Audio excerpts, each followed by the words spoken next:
come, waiting for the kingdom come. In His name I find, in His name I find, in His name I find the peace I seek. In His name I find, in His name I find, in His name I find the joy I seek.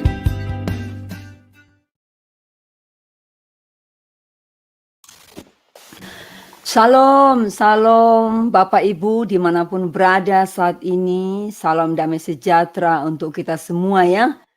Puji nama Tuhan, kita kembali berjumpa di acara kesenangan kita, Renungan Pagi Sema Adonai. Kita mengucap syukur atas kebaikan Tuhan yang telah memelihara kita, menjaga kita, dan melindungi kita. Baik, sebelum kita memulai, mari kita satu hati di dalam doa. Bapa yang baik, kami berterima kasih atas kasih-Mu kepada kami, di mana Engkau telah menyertai kami Tuhan. Kami ucap syukur segala apa yang kami sudah terima dari Tuhan. Sekarang kami anak-anak-Mu berkumpul, kembali memohon kasih dan karunia-Mu supaya Engkau hadir di tengah-tengah kami Bapa. Kami yang akan memulai ibadah pada pagi hari ini, berserah di dalam tangan kasih-Mu Tuhan. Tuhan sertai kami dan beri kami hikmat dan berkat melalui ibadah renungan pagi saat ini. Kami juga berdoa untuk Bapak Gembala kami, Pak Daniel, yang sebentar menyampaikan kebenaran firman-Mu. Kiranya Tuhan membuka mulut hamba-Mu untuk memberitakan kebenaran firman di dalam kuasa Roh Kudus-Mu. Dan kami pendengar nantinya terberkati ya Tuhan. Pimpinlah kami semua dan berkatilah kami semua. Layakan kami Bapa, dan ampuni akan segala dosa dan kesalahan kami. Kami berdoa juga untuk jaringan internet kami Tuhan. Tolong lancarkan dengan baik tanpa ada gangguan. Tutupi kami dengan kuasa darah-Mu yang kudus, dan segala gangguan apapun yang tidak berasal dari Tuhan, kami tolak di dalam nama Tuhan Yesus Kristus. Terima kasih Tuhan, kami berdoa di dalam nama Tuhan Yesus Kristus. Haleluya. Amin. Baik, sebelum kita memulai renungan pagi kita, mari kita mendengar pujian yang dibawakan oleh Murni, saya sendiri, yang berjudul Pimpinlah Langkahku. Silakan Pak Frans.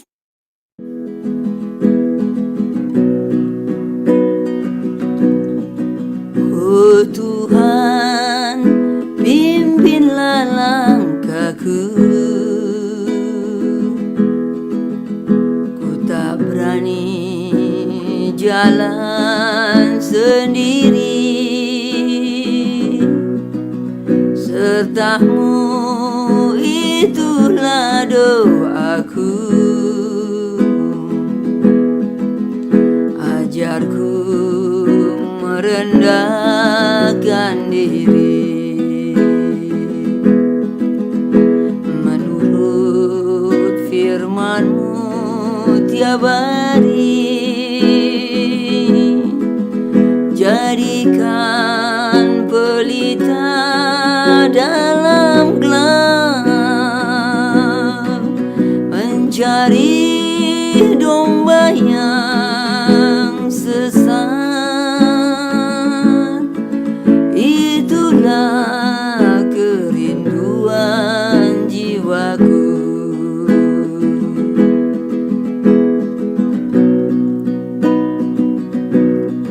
Oh Tuhan, pimpinlah langkahku. Ku tak berani jalan sendiri, serta-Mu itulah doaku. Ajarku merendahkan diri,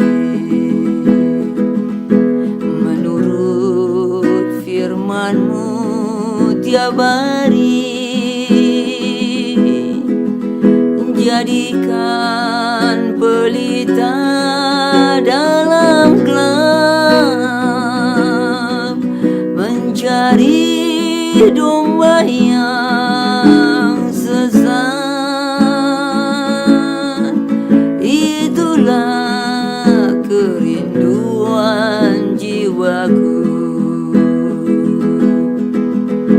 Menurut firman-Mu tiap hari, jadikan pelita dalam gelap, mencari domba yang sesat.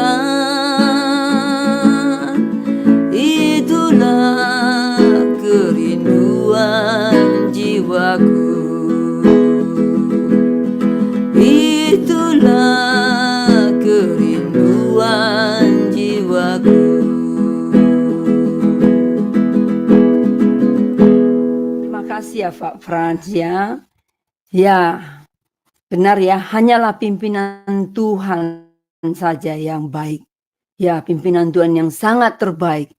Karena Tuhan akan memberikan kita hikmat, pengertian di dalam menjalani kehidupan ini. Menjadi berkat dan menyenangkan hatinya. Ya, kiranya kita semua anak-anak Tuhan mempunyai satu kerinduan untuk dipanggil, untuk menjadi berkat, untuk membawa jiwa-jiwa kembali kepada Tuhan. Terima kasih, ini sangat baik sekali ya, sangat bagus sekali pujian ini. Terima kasih sekali lagi Pak Fran. Baik, sebelum kita memasuki mendengar firman Tuhan, kita sudah mendengar ya pelajaran yang doa Paulus yang pertama, sudah mendengar juga doa Paulus yang kedua. Saat ini kita mendengar lagi kelanjutan dari doa Paulus part yang ketiga. Baik, kami mempersilakan Pak Gembala kita, Pak Daniel, untuk memberitakan kebenaran firman Tuhan. Silakan Pak. Ya. Salam saudara-saudara yang terkasih dalam Tuhan. Mari sebelum kita merenungkan firman Tuhan, kita tunduk kepala, kita berdoa meminta bimbingan Roh Kudus. Bapa, terima kasih pagi ini kami dapat bangun dengan tubuh yang sehat, segar, dan dengan hati yang terus bergelora untuk mengiring, melayani, memuji, memuliakan Tuhan. Kami sebelum memulai aktivitas kami hari ini, Bapa, kami harus duduk diam di bawah kaki Tuhan, memuji, menyembah-Mu, dan juga untuk mendapatkan arahan melalui kebenaran firman-Mu. Dan sekarang Tuhan, kami akan merenungkan sebagian firman Tuhan. Roh Kudus, kami mohon untuk berkarya di dalam hati, pikiran, pendengaran kami, supaya firman-Mu kami dapat mengerti dan kami dapat terapkan untuk kemuliaan nama Tuhan. Dalam nama Yesus kami berdoa mengucap syukur. Haleluya. Amin. Nah, Bapak Ibu saudara-saudara yang dikasihi Tuhan, satu tema ibadah yang umumnya ada di gereja-gereja Tuhan di Indonesia, di dunia, dan baik di aliran Pantekosta karismatik ataupun di aliran Protestan itu ada yang namanya kebaktian pendalaman Alkitab, ya, PA, pendalaman Alkitab, atau juga ada yang mengatakan ibadah Bible Study. Nah, itu satu bagian yang memang harus diadakan di dalam setiap gereja-gereja demi mendewasakan iman jemaat, memperdalam pengetahuan Alkitab, dan juga untuk memperdalam pengenalan akan Allah, sehingga iman itu tidak berdasarkan semata-mata kepada perasaan, tetapi sungguh-sungguh berdasar secara kuat kepada kebenaran Alkitab. Namun sangat disayangkan dari beberapa diskusi dengan teman-teman bahwa ada banyak ibadah-ibadah seperti ini, pendalaman Alkitab, yang memang judulnya bagus, tetapi kemudian di dalam prakteknya itu antara apa yang dibaca dan apa yang diulas itu tidak ada satu kesinambungan. Bahkan ada yang bilang seperti orang Jawa istilahnya orang Jawa itu ngalor ngidul. Ya, ngalor ngidul itu ke utara ke selatan, ya tidak jelas kemana arah pembicaraannya. Nah jadi memang untuk bisa melaksanakan kegiatan ibadah seperti ini itu dibutuhkan satu keterampilan khusus, saudara, karena namanya penggalian Alkitab, ya seorang pemimpin ibadah pendalaman Alkitab itu harus memiliki skill untuk menggali bagian mana yang mau disampaikan kepada jemaat Tuhan. Nah, pada hari ini kita masih pada Kolose pasal 1 ayat 9 sampai 14 yang saya bacakan demikian. Sebab itu sejak waktu kami mendengarnya, kami tiada berhenti-henti berdoa untuk kamu. Kami meminta supaya kamu menerima segala hikmat dan pengertian yang benar untuk mengetahui kehendak Tuhan dengan sempurna, sehingga hidupmu layak di hadapannya, serta berkenan kepadanya dalam segala hal, dan kamu memberi buah dalam segala pekerjaan yang baik, dan bertumbuh dalam pengetahuan yang benar tentang Allah, dan dikuatkan dengan segala kekuatan oleh kuasa kemuliaannya untuk menanggung segala sesuatu dengan tekun dan sabar, dan mengucap syukur dengan sukacita kepada Bapa yang melayakkan kamu untuk mendapat bagian dalam apa yang ditentukan untuk orang-orang kudus di dalam kerajaan terang. Ia telah melepaskan kita dari kuasa kegelapan dan memindahkan kita ke dalam kerajaan anaknya yang kekasih. Di dalam Dia kita memiliki penebusan kita, yaitu pengampunan dosa.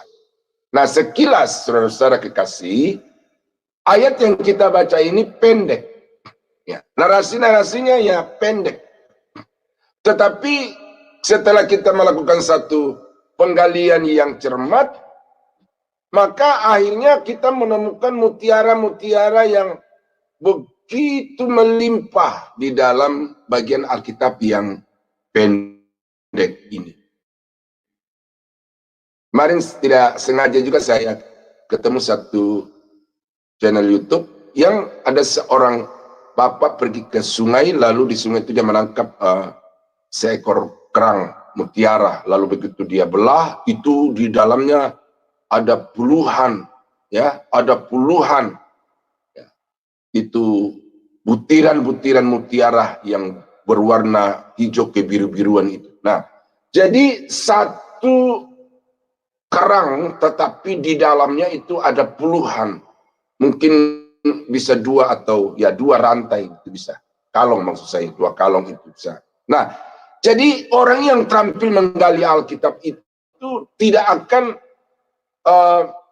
asal bicara, tidak akan asal mengutip, tetapi dia akan mempelajari teks yang ditulis oleh seorang penulis itu dan mengikuti alur pikir dari sang penulis. Nah, itu yang saya mau sampaikan kepada Bapak Ibu, supaya di dalam kita melakukan satu ibadah-ibadah seperti ini jangan sampai ada semacam kejenuhan, ya, karena ini sangat penting untuk Bapak Ibu memahami pikiran penulis itu secara mendasar, secara sistematis, dan secara komprehensif. Dan hari ini, saudara, kita akan melanjutkan part ketiga dari doa Paulus menurut Kolose 1, 9, 14 itu. Dan sekarang apa yang dia doakan terdapat di dalam ayat yang ke-11a. Supaya kamu dipenuhi dengan kuasa Allah yang mulia itu. Teksnya adalah dan dikuatkan dengan segala kekuatan oleh kuasa kemuliaannya. Nah, di atas tadi itu ada kata sehingga. Sehingga kamu dikuatkan dengan segala kekuatan oleh kuasa kemuliaannya. Nah, ini Paulus di sini saudara memberikan kepada jemaat satu pemahaman hidup Kristiani dan memberikan kepada kita juga satu pemahaman kehidupan sebagai pengiring Kristus, bahwa di dalam kita mengiring Tuhan itu tidak hanya seperti yang dijanjikan atau yang saudara dapatkan di dalam kebaktian-kebaktian kebangunan rohani, bahwa saudara mengiring Tuhan masalahmu akan beres. Saudara mengiring Tuhan segala berkat akan datang melimpah kepada saudara. Kemudian kutip ayat-ayat yang mengatakan bahwa unta-unta dari Bani Kedar itu datang berbondong-bondong untuk membawa perbekalan kepadamu.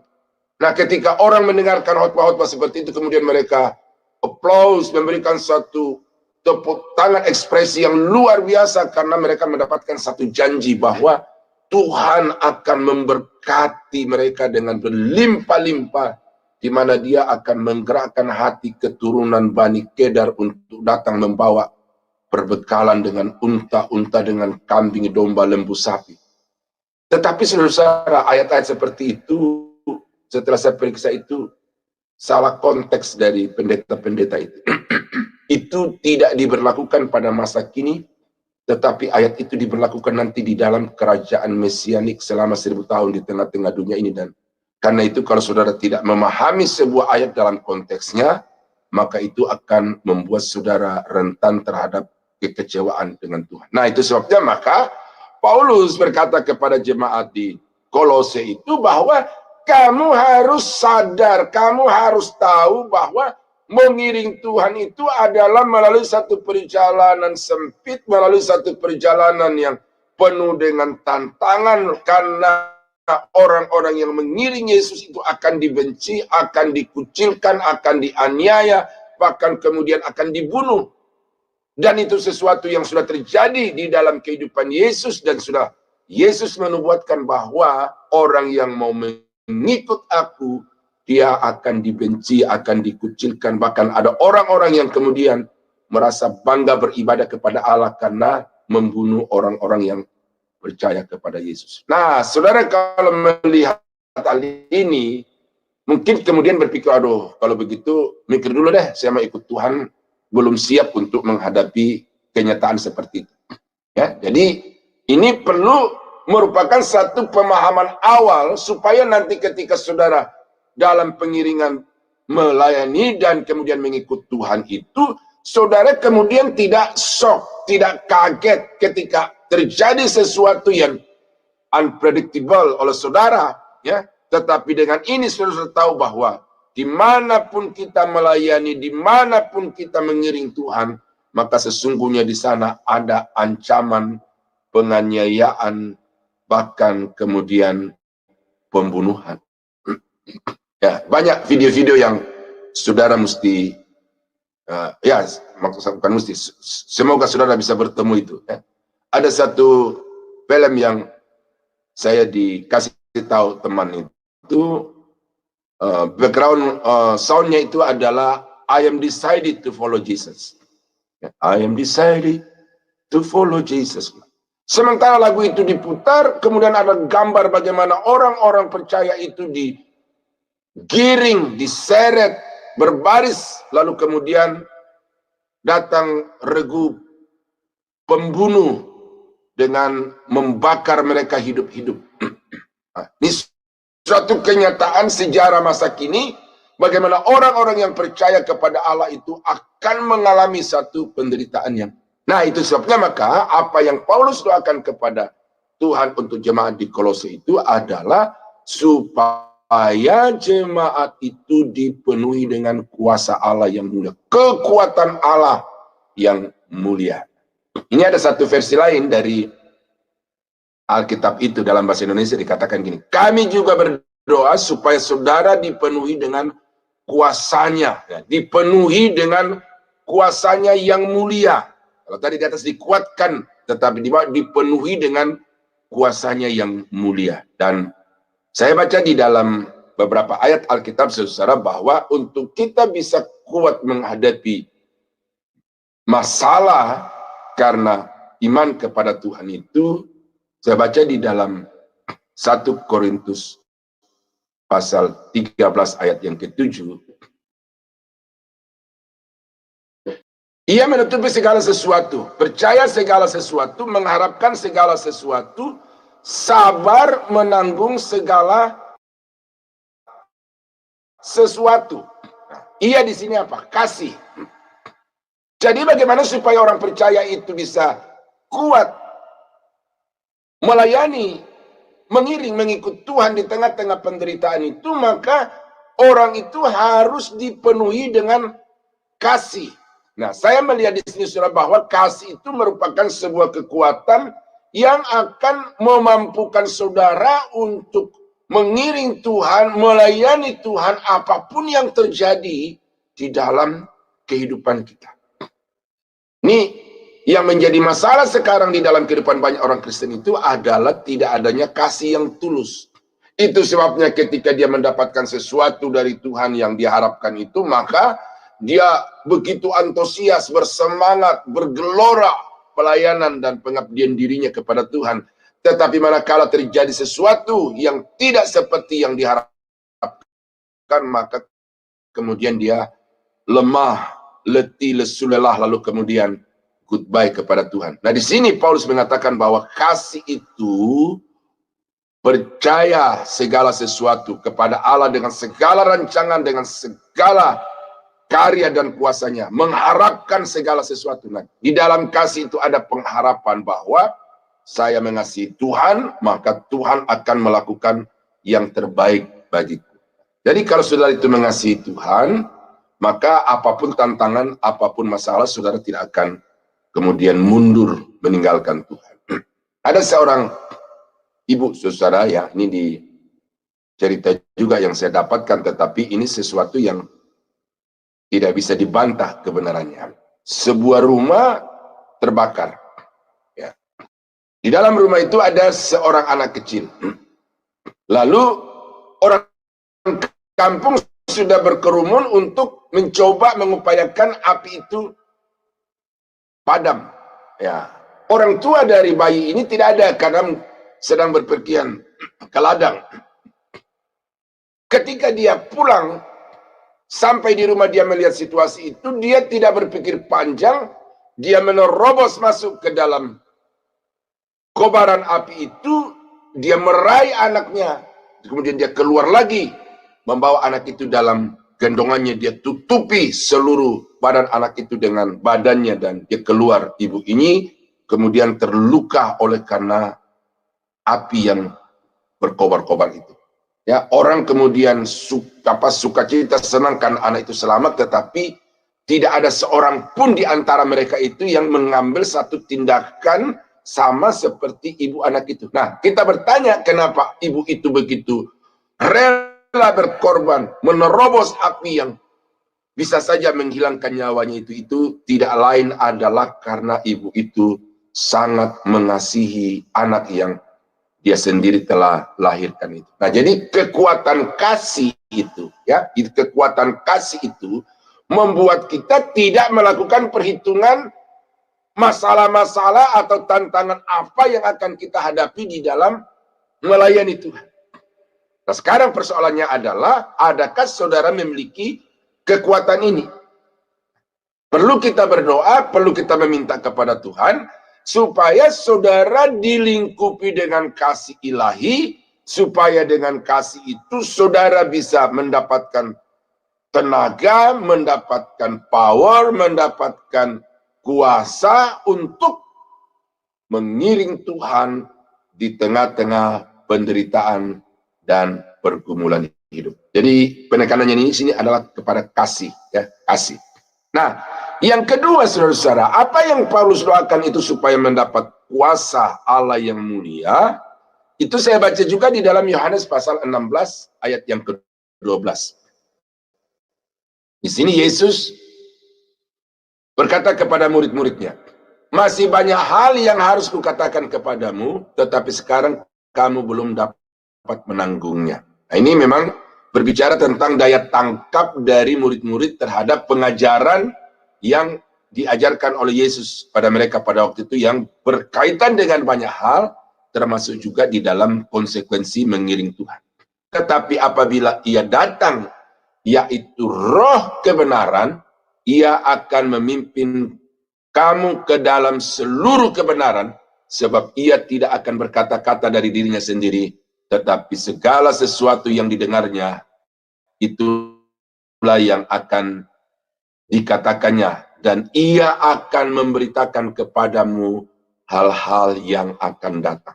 Nah, ada dua sisi di sini yang saya mau soroti. Yang pertama, bahwa Roh Kudus itu memberikan kepada kita kemampuan untuk memahami apa yang diajarkan Yesus.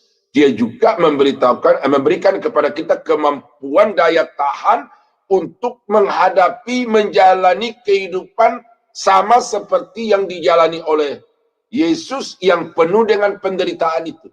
Nah, jadi di sini saudara-saudara, bahwa Roh Kudus itu tidak hanya memberikan kepada kita karunia-karunia, khususnya di beberapa gereja di Indonesia itu ya karunia mujizat, karunia bahasa roh gitu ya. Itu tidak hanya seperti itu. Bukan hanya itu yang dikerjakan Roh Kudus dalam kehidupan saudara, tetapi salah satu yang dikerjakan Roh Kudus di dalam kehidupan saudara adalah dia memberikan kepada kita kekuatan, kuasa untuk bisa menanggung segala sesuatu. Bahkan dikatakan di dalam Kisah Rasul versi yang lain itu, untuk dapat menjadi martir, ya, menjadi saksiku di Yerusalem, Yudea, Samaria, dan sampai ke ujung bumi. Itu ada satu versi yang mengatakan, supaya kamu dapat menjadi martir bagiku, Yerusalem, Yudea, Samaria, sampai ke ujung bumi. Artinya saudara-saudara, bahwa Roh Kudus itu diberikan oleh Tuhan kepada umatnya supaya mereka kuat untuk menghadapi penghadangan, tantangan, termasuk juga di dalamnya adalah menjadi martir bagi Yesus itu. Nah, martir itu bisa juga menjadi marturia, bersaksi, tetapi konotasi yang lain dari kata martir itu adalah rela mengorbankan nyawa demi kemuliaan Yesus Kristus. Nah, jadi saudara, saya mau sampaikan itu dua hal saja dulu, bahwa Paulus mendoakan untuk jemaat di Kolose supaya mereka memiliki kekuatan di dalam dirinya untuk menghadapi segala tantangan dan pergumulan. Maka jemaat itu harus betul-betul memiliki kasih. Mengasihi Allah dengan sepenuh hati, dengan segenap jiwa, dan dengan segenap kekuatan. Nah, kalau saudara memiliki kasih ini, maka tidak akan ada persungutan, tidak akan ada keluhan. Tetapi yang ada nanti adalah syukur oleh karena segala sesuatu yang dinyatakan Alkitab itu dapat terrealisasi di dalam kehidupan saudara. Dan yang kedua, meminta Roh Kudus itu bukan hanya untuk mendapatkan karunia-karunia yang spektakuler, ya, manifestasi-manifestasi yang mengagumkan, tetapi tujuan Allah memberikan Roh Kudus kepada gerejanya, kepada umatnya adalah supaya mereka memiliki kekuatan dalam diri untuk menghadapi segala persoalan karena mengambil keputusan untuk mengiringi Yesus. Nah, jadi saya melihat bahwa doa Paulus ini sangat-sangat prinsip, saudara, karena kalau jemaat itu tidak memiliki kekuatan di dalam dirinya untuk menjalani hidup bersama-sama dengan Yesus, maka mereka itu adalah orang-orang yang rentan terhadap kejatuhan atau keputusan untuk meninggalkan Tuhan. Nah, apa yang didoakan Paulus berkaitan dengan menerima kuasa kemuliaan itu, tetapi juga ini merupakan satu tekanan dari doa Paulus kepada jemaat di Kolose adalah supaya jemaat itu mengiring Tuhan dengan tekun. Ayatnya dari 11, dan dikuatkan dengan segala kekuatan oleh kuasa kemuliaannya untuk menanggung segala sesuatu dengan tekun. Tadi saya sudah sampaikan itu bahwa ada tantangan, ada masalah, ada pergumulan. Nah, bagaimana orang Kristen di dalam menghadapi semuanya itu? Apakah lari? Apakah kemudian sibuk untuk mencari kesalahan-kesalahan diri sendiri, lalu mencari kesalahan orang tua, mencari kesalahan nenek moyang? Ataukah kemudian menjalani kenyataan hidup itu dengan tekun oleh karena sudah mengerti bahwa itu merupakan bagian, itu merupakan warna hidup dari pengikut-pengikut Yesus. Saya agak singgung tadi itu, saudara, karena ada sebuah buku yang berjudul Family Tree. Kalau ada seorang anak menghadapi masalah persoalan di dalam hidupnya, maka langkah-langkah yang harus ditempuh untuk bisa melepaskan diri dari masalah itu adalah mencari dosa dan kemudian dosa itu harus diselesaikan. Itu memang alkitabiah, saudara. Tetapi saya mau kasih tahu kepada Bapak Ibu bahwa betapapun nenek moyang kita itu melakukan satu dosa yang keji di hadapan Tuhan, mereka hidup tidak sebagaimana yang dikehendaki Tuhan, bahkan menjadi penentang, menjadi musuh Tuhan, sehingga semua anak-anaknya itu ada di bawah kutuk di dalam Keluaran pasal 20 itu. Tetapi kutuk nenek moyang itu sudah terputus secara otomatis. Ya, ini saya mau tekankan nih. Kutuk nenek moyang itu putus secara otomatis ketika saudara datang bertekuk lutut di bawah kaki salib Yesus. Karena di salib itulah segala kutuk dosa ditanggung oleh Yesus.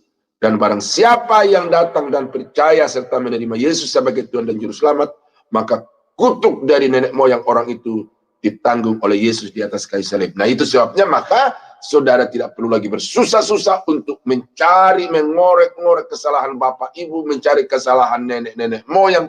Tetapi sekarang sadar bahwa segala dosa perbuatan yang dilakukan oleh nenek moyangku yang berdampak kepada diriku itu sudah ditanggung Yesus di atas kayu salib, dan sekarang saya adalah orang yang merdeka.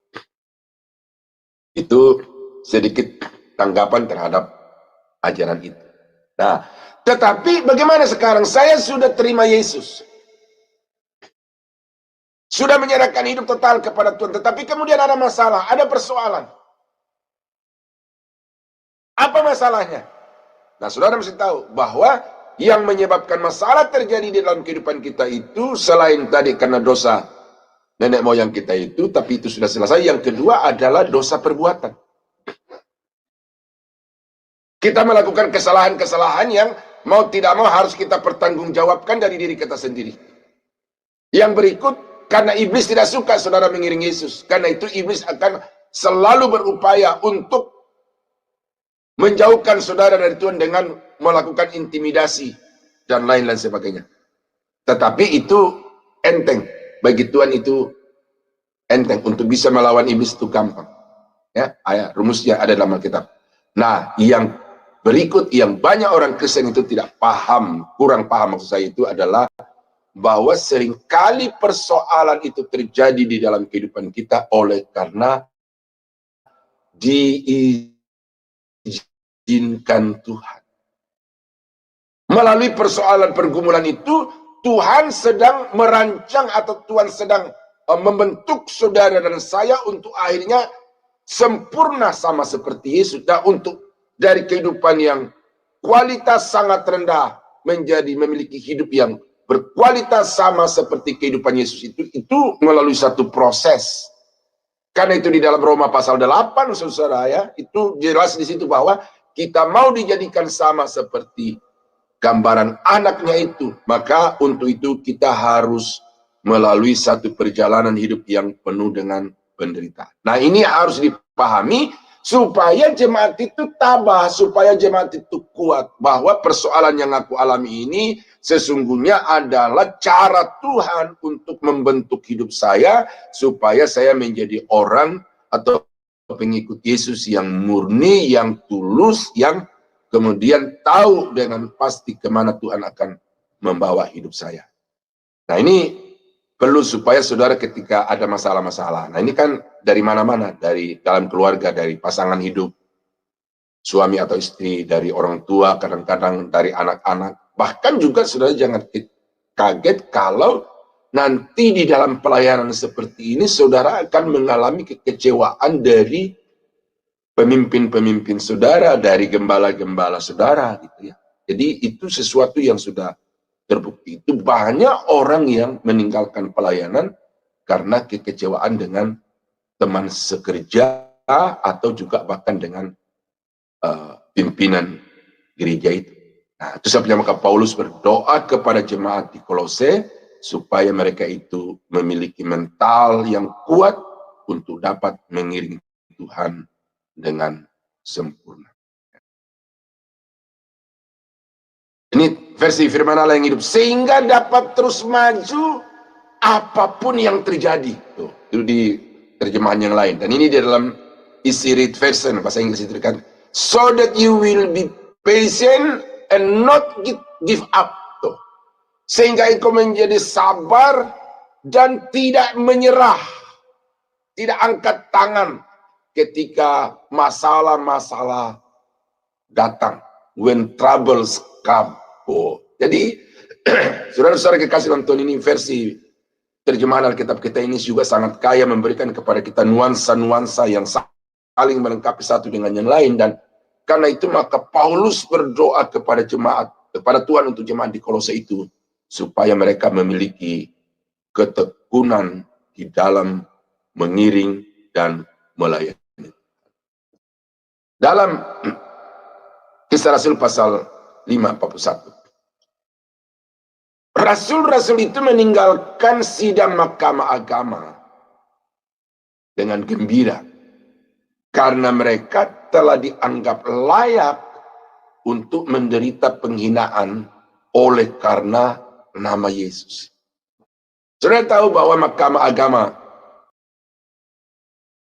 di bangsa Israel itu adalah satu mahkamah yang secara sejajar dengan kaisar dapat memutuskan seseorang itu bisa dijatuhi hukuman mati atau tidak.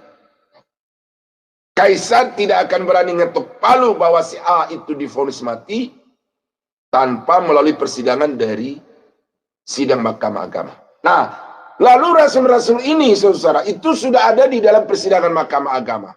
Berarti apa rekomendasi daripada sidang itu akan menentukan kelanjutan hidup mereka selanjutnya.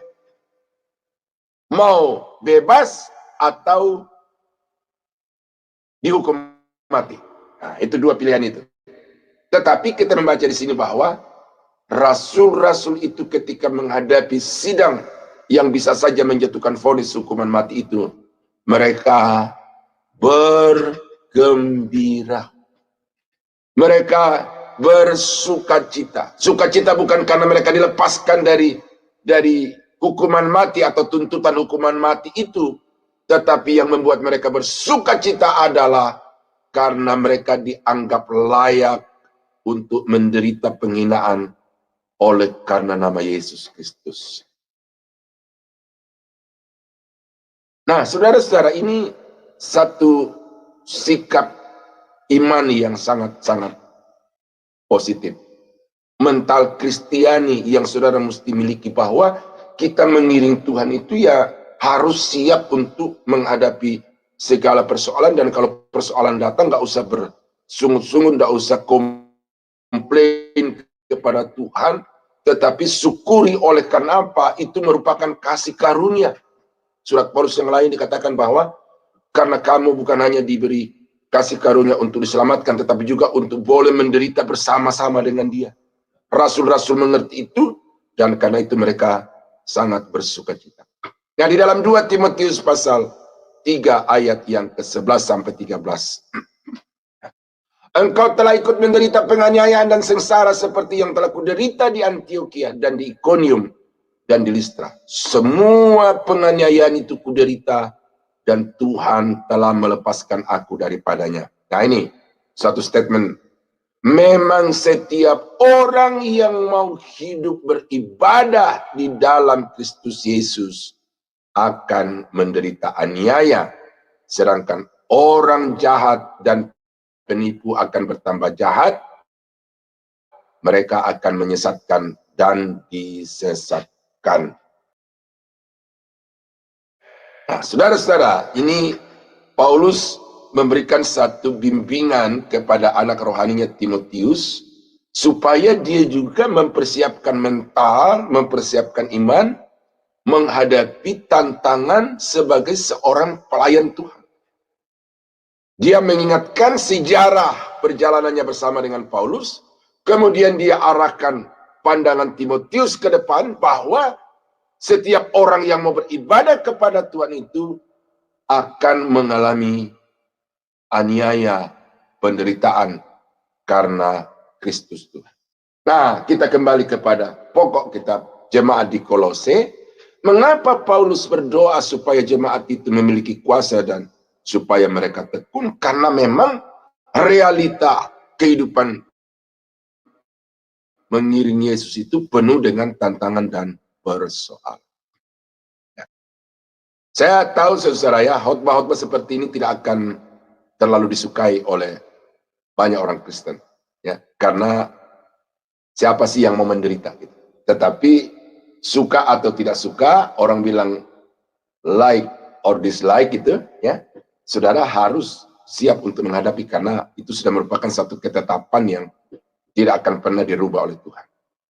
Sama seperti kalau saudara membeli mutiara atau membeli perhiasan di tangan saudara atau di leher saudara itu, ya, itu tidak ujuk-ujuk jadi seperti itu. Itu sudah melalui satu tahap demi tahap, fase demi fase, sehingga pada akhirnya menjadi satu barang yang sangat berharga. Dan itulah gambaran orang Kristen, kita akan mengalami proses pemurnian, ya. Petrus katakan itu di dalam 1 Petrus 1 ayat yang ke-6, 7 dan seterusnya itu, ya. Jadi apa yang Paulus harapkan di sini adalah tekun. Ya, ini harapan saya kepada saudara, tekun karena akan ada tantangan-tantangan hidup di hadapan saudara mengiring Tuhan. Nah, yang ketiga hari ini, ya, apa yang didoakan Paulus untuk jemaat di Kolose itu adalah supaya jemaat itu bersukacita di dalam penderitaan. Ya, ini memang agak paradoks ini ya, penderitaan tetapi disuruh bersukacita. Bukan kontras ya, bukan kontras, tetapi itu dua sisi yang kelihatannya agak bertentangan tetapi sebenarnya tidak bertentangan. Karena memang orang Kristen itu sudah ditetapkan dari banyak ayat tadi yang saya sudah kutip itu menderita, sengsara, aniaya. Tetapi bagaimana orang Kristen di dalam menghadapi semuanya itu bukan hanya dengan bertekun, ya, tetapi bagaimana juga supaya di dalam kehidupan yang seperti itu hati orang-orang Kristen ini penuh dengan sukacita, supaya bibir mulut orang-orang Kristen pada situasi seperti itu mengalir dari dalamnya sukacita, pujian kepada Tuhan, yang ternyata di dalam segala persoalan, di dalam segala penderitaan itu, Tuhan tidak meninggalkan, Tuhan tidak membiarkan. Dan dikuatkan dengan segala kekuatan oleh kuasa kemuliaannya untuk menanggung segala sesuatu dengan sabar. Menanggung segala sesuatu dengan sabar. Atau long suffering with joy. Ya, itu dari New King James Version itu. Di dalam menghadapi atau menjalani hidup penderitaan yang panjang itu, kamu tetap bersukacita. Ini nuansa yang saya dapatkan dari King James ini adalah, ini bukan, penderitaan itu bukan sebuah titik, tetapi sebuah garis. Makanya dipakai long suffering. Jadi, ini memang bagi setiap orang itu ya durasinya itu berbeda-beda. Tetapi yang pasti bahwa di situ ada durasi waktu. Tidak sekejap tetapi bisa berlangsung beberapa lama. Dan ada orang yang sampai puluhan tahun dia mengalami penderitaan dan penderitaannya itu tidak kunjung-kunjung selesai. Dan karena itu di sini Paulus berdoa supaya jemaat di Kolose itu ketika menghadapi masalah, ketika menghadapi persoalan, jangan sampai mereka kehilangan sukacita, tetapi biarlah di tengah-tengah penderitaan itu sukacita mereka itu meluap-luap kepada Allah, karena sesungguhnya penderitaan yang mereka alami itu di dalamnya nyata kuasa Tuhan. Ada satu apa namanya itu ya, stiker atau pamflet gitu, bahwa ada orang yang ketika dia berdoa kepada Tuhan, dia mengharapkan supaya datang dari Tuhan itu seperti yang diharapkan, seperti paket. Ya, seperti paket. Lalu seperti dia berkata begini, Tuhan berikan saya kekuatan. Dia pikir bahwa kekuatan itu akan datang dari Tuhan dalam bentuk paket. Ini paketnya datang, kekuatan. Tapi rupanya tidak seperti itu. Jawaban Tuhan terhadap orang yang minta kekuatan itu adalah justru diberikan kenyataan hidup yang penuh dengan penderitaan. Ada seorang bapak yang juga berdoa untuk itu, minta kami dalam tim tolong didoakan supaya diberi kekuatan. Lalu apa yang Tuhan lakukan untuk dia? Dia kirim ponakannya untuk membuat dia jengkel, kesal. Saking kesalnya, dia ambil sendal bakiak. Ya, sendal bakiak itu sendal Jawa yang dari kayu dilapisi dengan karet itu. Mungkin beratnya satu sendal itu mungkin 0,5 kilo. Ya. Jadi kalau 2 bisa 1 kilo. Kayu dilempar kepada anak itu karena dia membuat jengkel begitu luar biasa.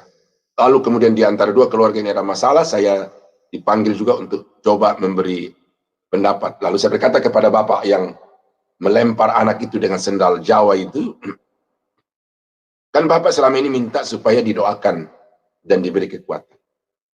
Nah, apakah bapak tidak sadar bahwa sesungguhnya ketika Tuhan mengirim ponakan untuk membuat bapak jengkel itu, Tuhan sedang memproses bapak untuk menjadi kuat. Tetapi rupanya bapak belum sadar, karena itu bapak tidak siap untuk menerima jawaban atas doa-doa dari bapak itu. Dia sadar di situ, lalu dia kemudian minta maaf kepada orang tua dari anak itu. Nah, jadi ini perlu, saudara, bahwa di dalam semua penderitaan yang kita alami itu, sesungguhnya ada rencana Tuhan, ada maksud Tuhan yang indah. Oleh karena itu, maka tidak usah kita bersungut-sungut, tidak usah mengeluh kalau kita menghadapi masalah, tetapi mari kita menjalaninya dengan penuh sukacita. Polikarpus itu murid dari Yohanes, Rasul Yohanes. Karena kesetiaannya kepada Tuhan, dedikasinya kepada Tuhan, dia ditangkap, dianiaya pada usia yang 86 tahun. Nah, sebelum dia dieksekusi oleh tentara-tentara Romawi pada waktu itu, diberikan satu pilihan. Kalau Bapak Polikarpus mau menyangkal Yesus dan mengakui Kaisar sebagai dewa, sebagai kurios, maka Bapak akan dilepaskan dari penghukuman ini.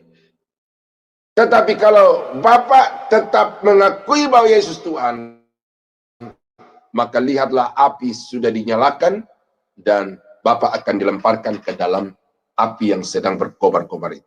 Lalu apa kata Polikarpus ini? Dia berkata, Tuhan, aku tidak takut kepada api yang Tuhan kunyalakan itu, karena aku lebih takut kepada api neraka yang nanti ke dalamnya Tuhan akan dilemparkan.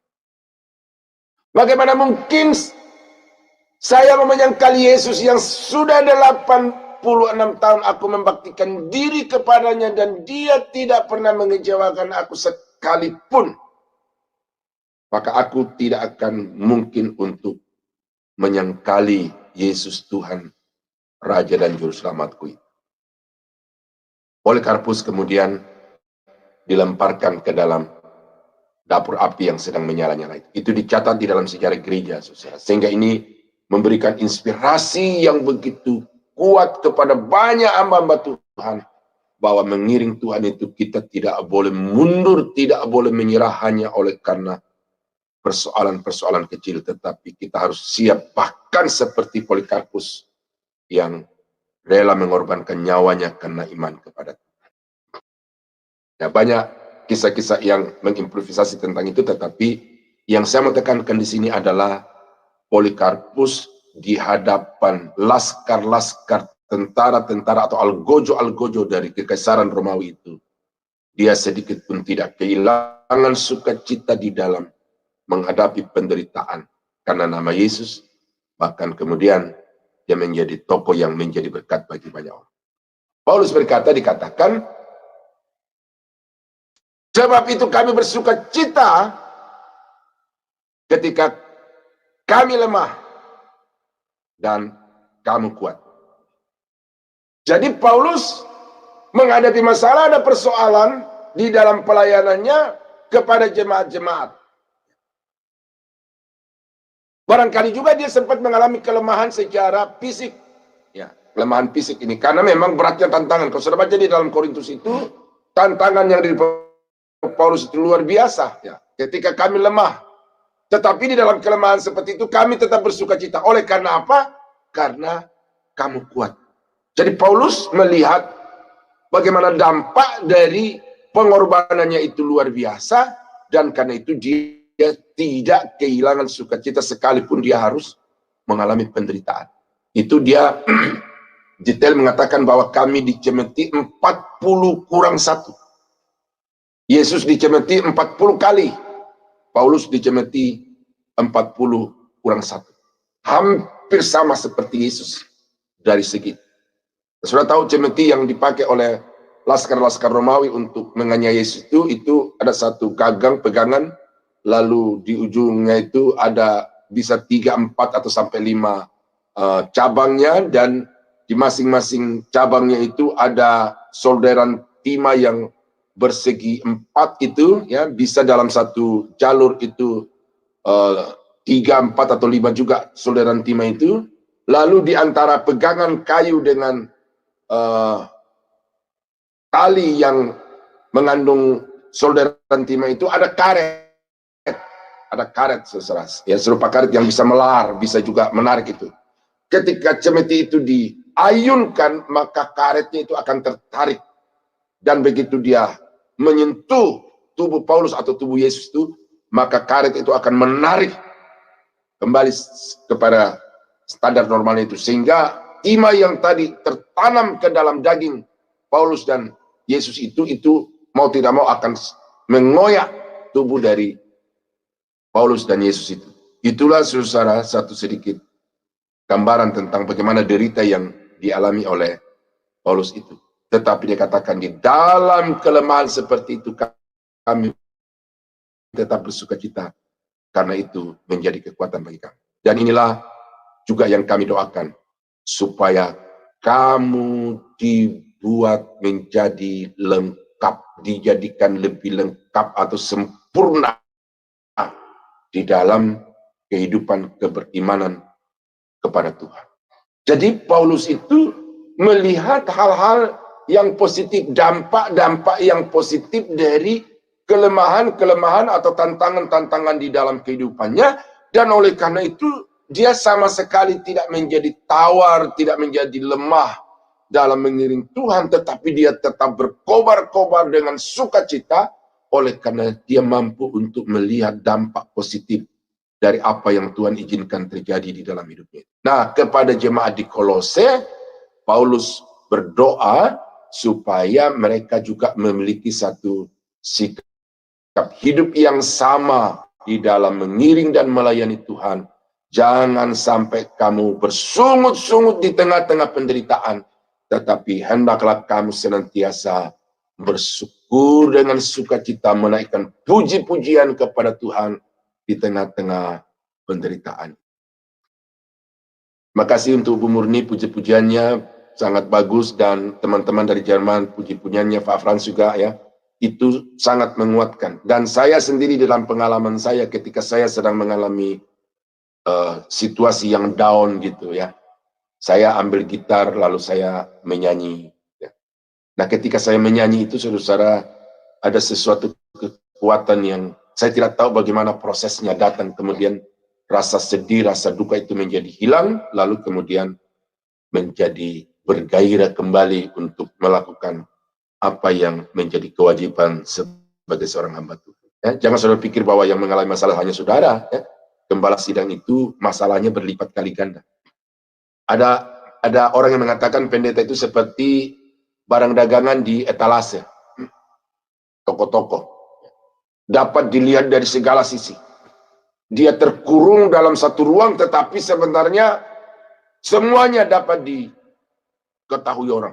Dan oleh karena itu ada banyak pendeta-pendeta yang kemudian yang diekspos oleh orang-orang itu adalah kekurangan, kelemahan, difitnah, dan lain sebagainya. Dan ini secara manusia yang normal itu membuat down, membuat lemah, membuat letih, lesu. Nah, ketika saya masuk di dalam situasi seperti itu, maka menyanyi memuji Tuhan itu adalah jalur untuk saya bisa keluar. Nah, karena itu maka puji-pujian itu Bapak Ibu jangan dinyanyikan sekedar dihafalkan, tetapi naikkan puji-pujian itu dengan segenap hati, karena itu secara teknis akan memberikan kepada saudara pertolongan, kekuatan yang dari Tuhan. Nah, dengan demikian maka saudara akan penuh dengan sukacita menghadapi segala persoalan.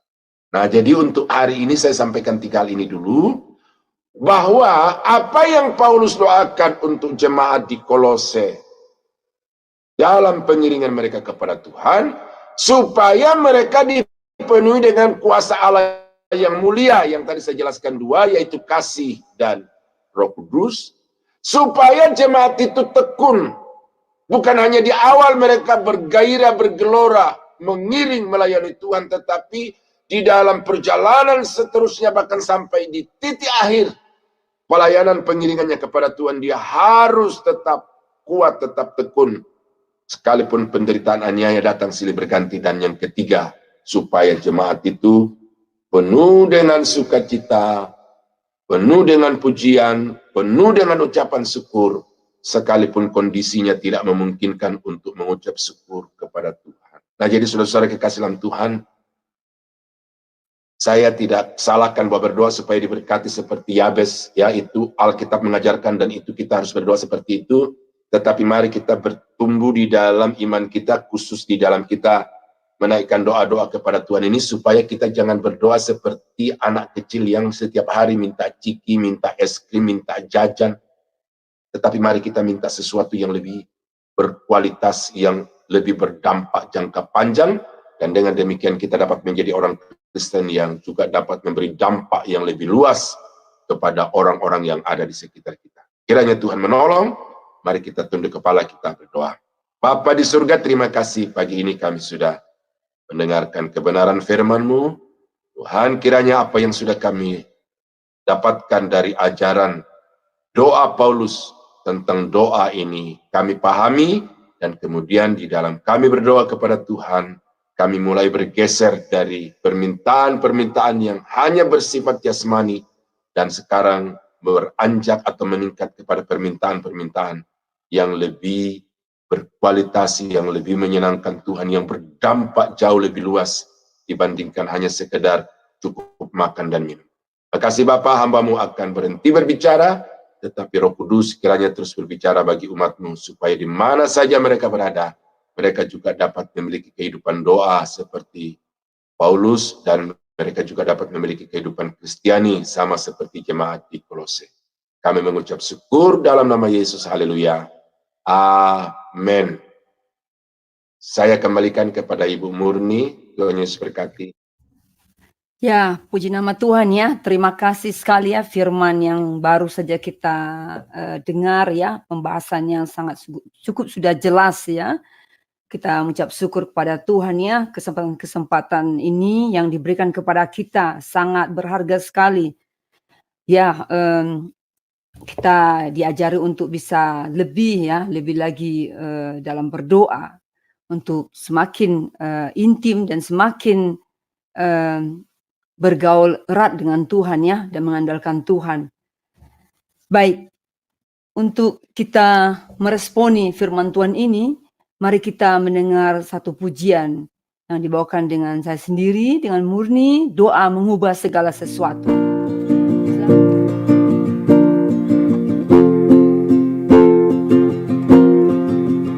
Saat keadaan sekelilingku ada di luar kemampuanku, ku berdiam diri mencari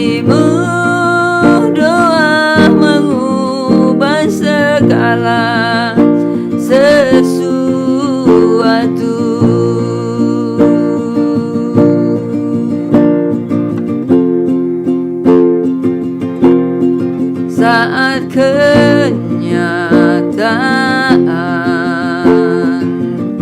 di depanku mengecewakan perasaanku, ku menutup mata memandangmu, sebab doa mengubah segala sesuatu.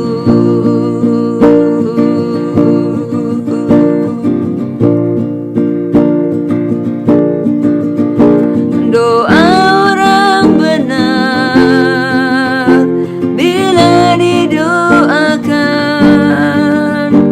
dengan yakin besar kuasanya,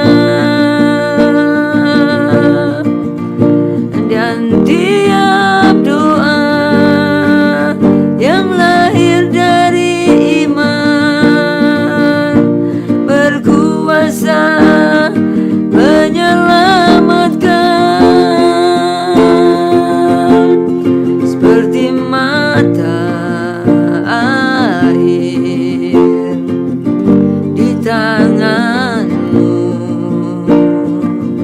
mengalir kemanapun kau mau.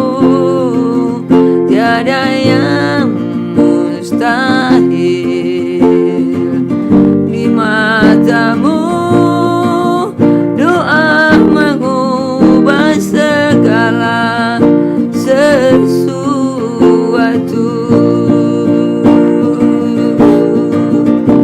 Doa orang benar bila didoakan dengan yakin besar kuasanya, dan tiap doa yang lahir dari iman berkuasa menyelamatkan, saat keadaan sekelilingku ada di luar kemampuanku, ku berdiam diri mencarimu. Doa mengubah segala sesuatu.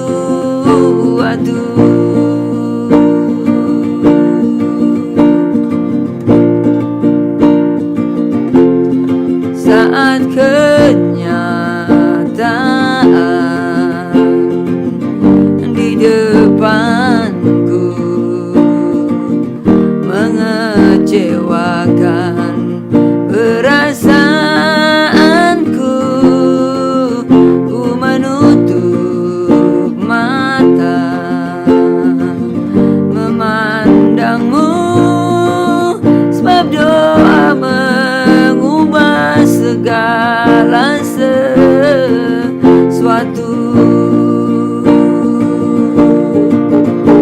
Doa orang benar bila didoakan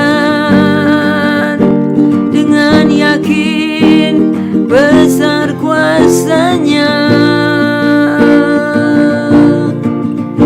dan tiap doa yang lahir dari iman berkuasa menyelamatkan, seperti mata air di tangan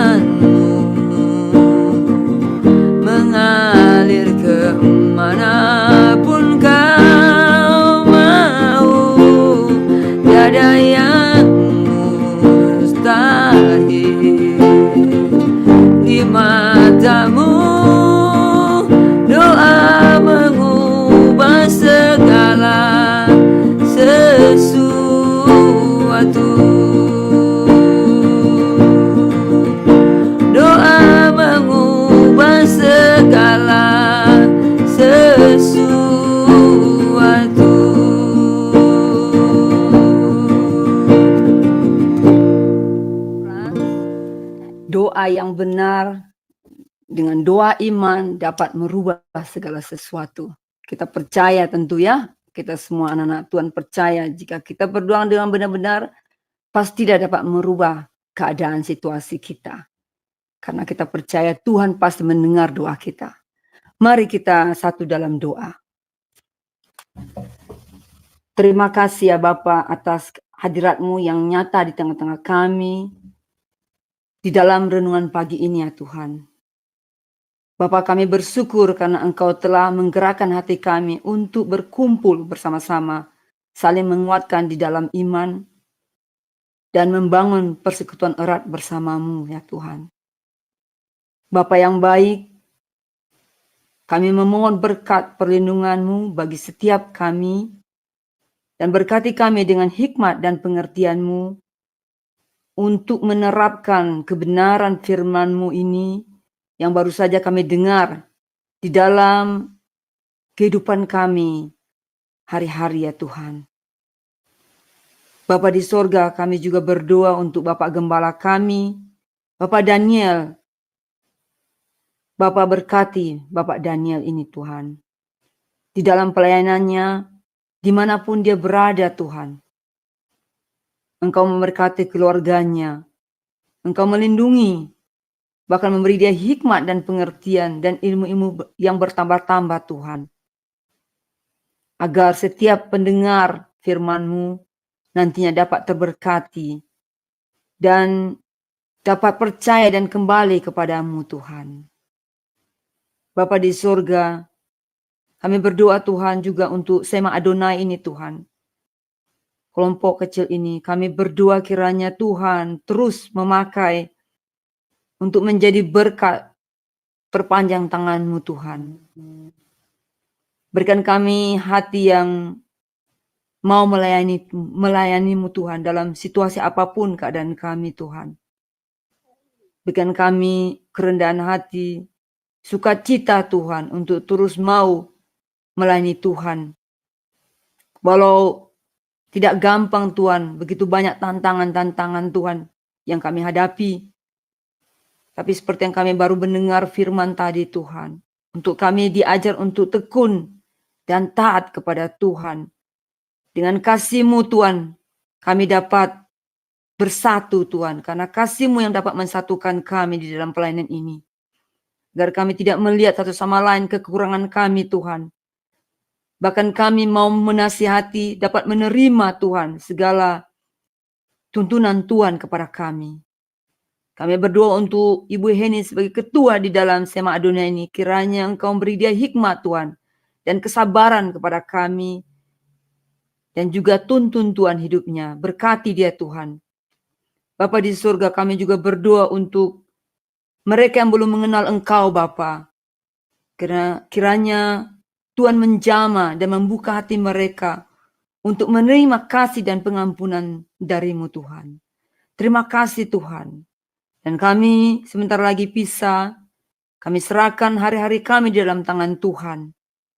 Biarlah Roh-Mu memimpin kami dimanapun kami berada. Di dalam hati pikiran kami. Dalam setiap pekerjaan kami.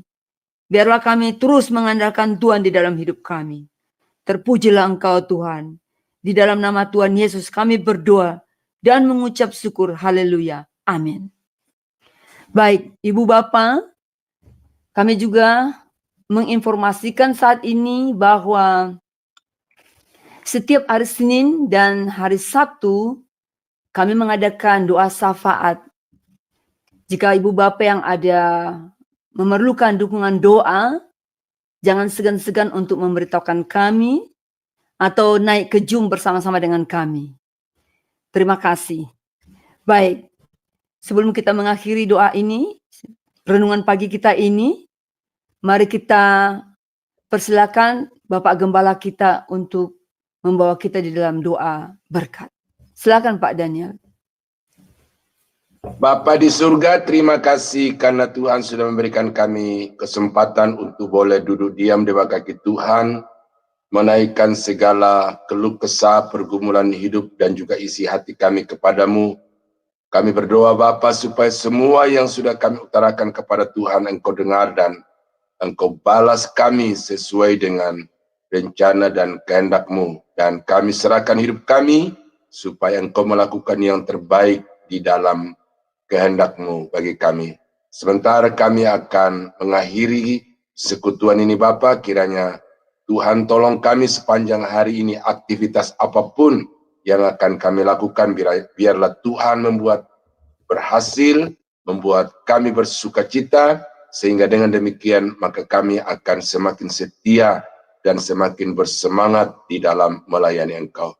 Berkati semua teman-teman yang sudah bekerja dengan segala kekuatan pikiran dan juga perasaan untuk melangsungkan cara ini sehingga bisa disaksikan di mana-mana.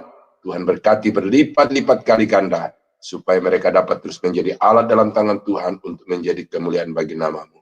Terima kasih Bapa, kami berdoa mengucap syukur untuk semua perkara ini di dalam nama Yesus. Haleluya.